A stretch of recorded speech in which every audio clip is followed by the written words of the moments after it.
నెలల తరబడి ఎన్ని మందులు వాడినా మీ మోకాల నొప్పులు తగ్గట్లేదా? ప్రాణ పెయిన్ క్లినిక్ లో అత్యాధునిక చికిత్స. ఆదిలాబాద్ మాజీ ఎంపీ బీజేపీ రాష్ట్ర కార్యవర్గ సభ్యుడు రాథోడ్ రమేష్ శనివారం కన్నుమూశారు.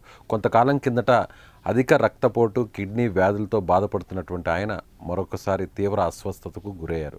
ఉట్టూరులోని తన నివాస గృహంలో స్పృహ తప్పి పడిపోవడంతో వెంటనే వైద్య చికిత్సల నిమిత్తం ఆదిలాబాద్ ప్రైవేట్ హాస్పిటల్కు తరలించారు.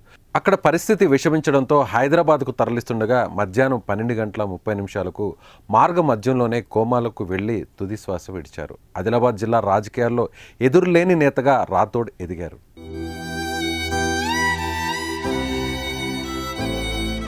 మొదట తెలుగుదేశం పార్టీతో రాజకీయ జీవితాన్ని ప్రారంభించి పార్టీలో సుదీర్ఘకాలం కొనసాగారు. ఎమ్మెల్యేగా, ఎంపీగా, అనంతరం ఆయన బీఆర్ఎస్లో చేరారు. తర్వాత కాంగ్రెస్ పార్టీలో చేరారు. ఆ తర్వాత ఇటీవల రమేష్ రాథోడ్ బీజేపీలో మారారు. జెడ్పీటీసీగా, ఖానాపూర్ ఎమ్మెల్యేగా, జెడ్పీ చైర్మన్గా, ఆదిలాబాద్ పార్లమెంట్ సభ్యునిగా సేవలందించారు.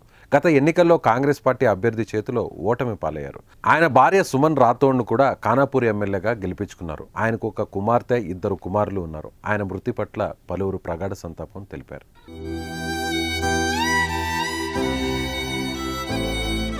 సుమన్ టీవీలో మీ పర్సనల్ అండ్ బిజినెస్ ప్రమోషన్స్ కోసం కింది నెంబర్కి కాంటాక్ట్ చేయండి.